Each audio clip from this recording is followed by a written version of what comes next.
دوسرے مہینوں میں ایک جیسی حالت ہے تو آپ انا للہ پڑھ کر آگے بڑھ جائیے، اس لیے کہ قوم اب دینی اعتبار سے مردہ ہو چکی ہے، دینی اعتبار سے ختم ہو چکی ہے۔ عزیزان محترم، یہ کچھ بات تھی، اب اصل بات کی طرف آتا ہوں جو اصل موضوع آج کا ہے۔ موضوع یہ دیا گیا ہے کہ دینی تعلیم کی اہمیت، اس کی حیثیت اور اس کے سلسلے میں قرآن و حدیث میں جو فضائل آئے ہیں اسے آپ کے سامنے رکھیں۔ جیسے کہ آپ حضرات جانتے ہیں میں وقت کی بڑی پابندی کرتا ہوں، کبھی جتنا وقت دیا جاتا ہے اس سے 1 منٹ کم ہی میں بات ختم کرتا ہوں، 1 منٹ کبھی زیادہ میں بات نہیں کرتا۔ اب اتنے وقت میں اس موضوع کو پوری طرح سمیٹنا مشکل ہے، اس لیے اہم چیزوں کی طرف آپ کی توجہ دلانا چاہتا ہوں۔ دینی تعلیم 2 لفظ ہیں، ایک ہے دین ہے اور دوسرا تعلیم ہے۔ دینی تعلیم کے سلسلے میں بات آگے بڑھے، پہلے آپ یہ سمجھیے کہ آپ کی نظروں میں دین کی کیا حیثیت ہے، دین کا کیا مقام ہے، دین کی کیا حیثیت ہے۔ جب آپ اس مسئلے کو واضح کر دیں گے، سمجھ جائیں گے، تو پھر آگے دینی تعلیم کا جو مسئلہ ہے وہ خود سمجھ میں آ جائے۔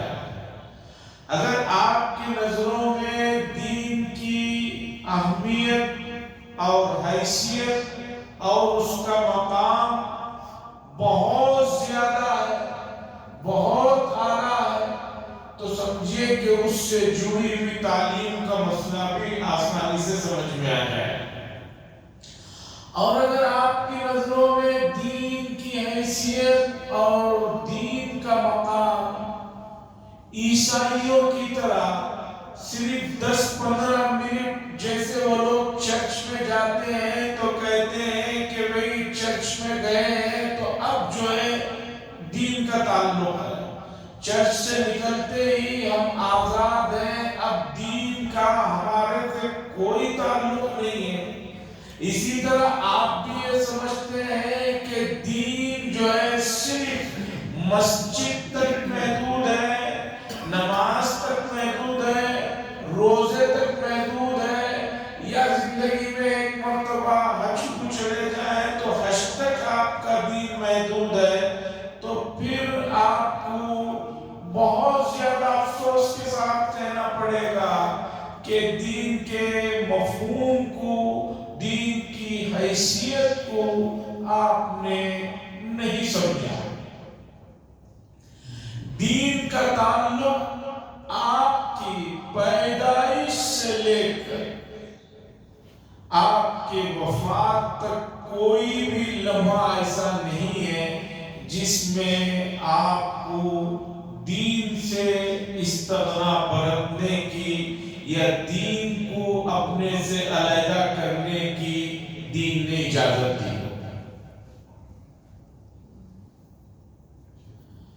دین انسان کے جسم کے لیے روح جتنی ضروری ہے جینے کے لیے، اسی طرح ایک مومن کے لیے دین کا تعلق اس کی زندگی کے ساتھ ہے۔ بغیر دین کے آدمی زندگی گزارے تو اس کی زندگی وہ زندگی نہیں ہے، وہ سمجھیے کہ ایک دوسری مخلوق کے انداز کی زندگی جی رہا ہے۔ اب دین کا اتنا جب مقام ہے ہماری زندگیوں میں کہ رسول اللہ صلی اللہ علیہ وسلم نے فرمایا رات میں سوتے ہوئے باوضو سو، سیدھی کروٹ سو اور یہ دعا پڑھتے ہوئے سو، تو اس کا فائدہ یہ ہوگا کہ اگر رات میں تمہاری روح قبض ہو گئی تب بھی تم فطرت پر یعنی دین پر تمہارا انتقال ہوگا۔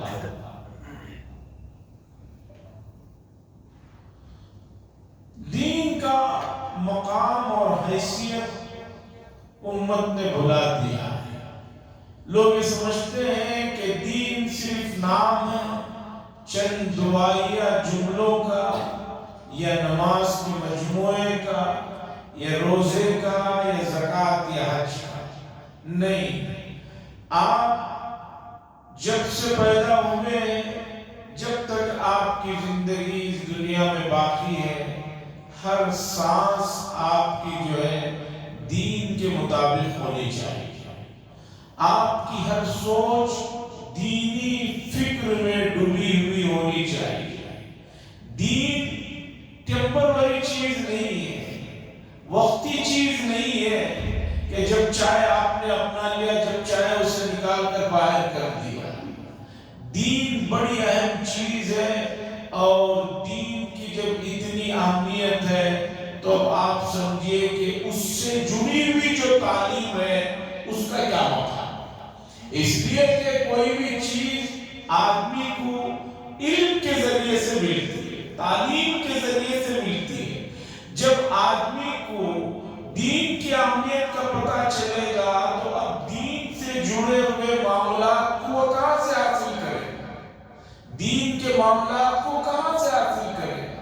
وہ حاصل کرے گا قرآن و حدیث کے ذریعے سے، شریعت مصطفی صلی اللہ علیہ وسلم سے حاصل کرے گا۔ اس لیے اب دینی تعلیم کا جب لفظ بولا جاتا ہے تو اس سے صرف آپ نماز، روزہ، زکوٰۃ، حج سے متعلق تعلیم کو منحصر مت کریں، یہاں تک لا کر صرف تعلیم کو مت جو ہے منجمد کر دیں کہ بھی دینی تعلیم کا مطلب ہے نماز کے مسائل، روزے کے مسائل، حج کے مسائل اور کچھ دوسری دعائیں وغیرہ۔ نہیں، جب دین آپ کے ساتھ کسی بھی لمحے میں جدا نہیں ہو رہا ہے، زندگی کے کسی شعبے میں وہ آپ سے علیحدہ نہیں ہو رہا ہے، تو اب تعلیم کا مطلب ہے کہ آپ زندگی کے جس شعبے میں بھی ہوں، اس شعبے سے جڑی ہوئی معلومات اور ان کے ساتھ دین کا جو گہرا رشتہ ہے اسے جاننا آپ کے لیے ضروری ہے۔ علم اللہ کی بہت بڑی نعمت ہے۔ لوگوں نے خاص طور پر گزشتہ 200 سالوں سے علم کی تقسیم کر کے رکھ دیا ہے۔ علم کو یہ کہہ دیا ہے کہ یہ دینی علم ہے، یہ دنیاوی علم ہے۔ یہ تقسیم صحیح نہیں ہے۔ علم کی تقسیم یہ صحیح ہے کہ کون سا علم جو ہے انسانیت کے لیے نفع دینے والا ہے اور کون سا علم انسانیت کو نقصان میں پہنچانے والا ہے۔ جادوگری بھی ایک علم ہے۔ اب اگر کوئی اسے حاصل کرتا ہے تو آپ کیا کہیں گے؟ بھئی وہ تو علم حاصل کر رہا ہے۔ ہم کہیں گے علم کی تقسیم یہ ہے، کون سا علم انسانیت کے لیے نفع بخش ہے اور کون سا علم انسانیت کے لیے نقصان دہ۔ جو نفع بخش ہے اس کا حاصل کرنا ہر مسلمان کی ذمہ داری ہے، ہر مسلمان کا فریضہ ہے کہ اس میں کسی بھی طرح کی کوئی جو ہے کمی بیشی ہونا پڑتا۔ اب جس علم سے نقصان حاصل ہوتا ہے اور نقصان ہی اس علم کا مقصد ہے تو اسے نہ حاصل کرے۔ گزرے ہوئے دوروں میں جن ملکوں میں سب سے زیادہ دنیا سے لوگ علم حاصل کرنے کے لیے آتے تھے، اس میں بغداد ہے، اس میں ملک شام کے کچھ شہر ہیں، اس کے بعد موجودہ اسپین، اندلس کے پرانا نام اندلس، وہاں کے بڑے بڑے شہروں میں دنیا کے کونے کونے سے لوگ علم حاصل کرنے کے لیے آتے تھے، اور یہ تمام علوم اور یہ تمام شہروں کے اندر پائے جانے والے، آج کے نام سے کہیں تو یونیورسٹیاں، کالجز، پہلے انہیں مدارس کا نام دیا جاتا تھا، پڑھنے کی جگہ، ان تمام یونیورسٹیوں میں اور کالجوں میں پڑھانے والے اور اس علم کو اس ترقی تک لانے والے جو لوگ تھے وہ صرف اور صرف مسلمان حضرات تھے۔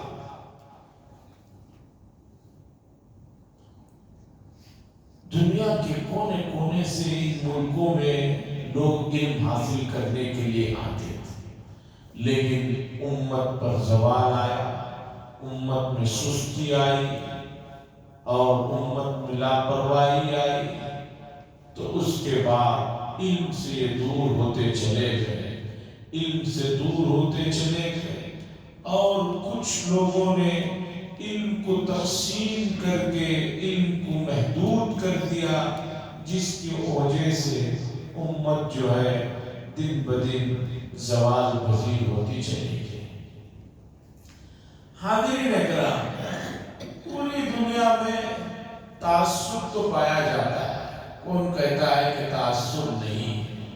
ہر جگہ علاقائی تعصب ہے، لسانی تعصب ہے، بہت ساری تقسیمیں ہیں اور بہت سارے تعصبات ہیں، لیکن میں ایک چیز پوری وضاحت کے ساتھ، پورے وضوح کے ساتھ، پورے یقین کے ساتھ بڑی شدت سے اس بات کو بیان کرتا ہوں، اس پوری تعصب کی دنیا میں، اتنی شدید تعصب کی دنیا میں ایک بات ہے کہ اگر آپ قابل ہیں اپنے میدان میں، تو آپ کا یہ سب لوگ تعصب والے مل کر کچھ نہیں بگاڑتے، بلکہ آپ کو مرحبا کہتے ہیں اور ویلکم کہتے ہیں اور آپ کی خدمات کو لینے کے لیے تیار ہیں۔ ڈاکٹر اقبال صاحب کا شعر ہے، کوئی قابل ہو تو شانے کہی دیتے ہیں، ڈھونڈنے والوں کو دنیا بھی نہیں دیتی۔ آپ قابل بن جائیے، پھر دیکھیے کہ آپ کے پیچھے لوگ ہوں گے، لیکن امت کو شروع سے ہی یہ مسئلہ ذہن میں بٹھا دیا گیا ہے کہ ہم کچھ بھی کریں، ہماری کوئی حیثیت نہیں، ہماری کوئی ویلیو نہیں ہے، ہمارا کوئی مقام نہیں ہے۔ پہلے ہی یہ آدمی جو ہے سست تھا، اوپر سے یہ نظریے نے ان آدمیوں کو، ہمارے قوم کے نوجوانوں کو اور سست اور قائل اور لاپرواہ بنا کر چھوڑا۔ حکیم کہہ بھی وہی رہا تھا، مریض چاہ بھی وہی رہا تھا، قوم پہلے ہی غفلت میں اور سستی میں پڑی ہوئی تھی، اوپر سے یہ ان کے ذہنوں میں سبق پڑھا دیا گیا میڈیا کے ذریعے سے، اور خاص طور پر آج کل میڈیا اتنا زیادہ مؤثر ہے، اتنی زیادہ مرتبہ جھوٹ کو سچ کے انداز میں پیش کیا جاتا ہے، اور افسوس یہ ہے کہ بتانے والوں کو مسلمان سمجھ کر لوگ ان کی باتوں کو لے رہے ہیں، لیکن تحقیق کرنے پر پتہ چلتا ہے کہ جو میسیجز پھیلائے جا رہے ہیں مسلمانوں کی ہمدردی میں، مسلمانوں کی محبت میں، وہ مسلمان ہی نہیں ہے، وہ غیر ہے، وہ چاہتے ہی یہی ہے کہ کسی طرح یہ اور ذہنی طور پر مرغوب ہو کر رہ جائے۔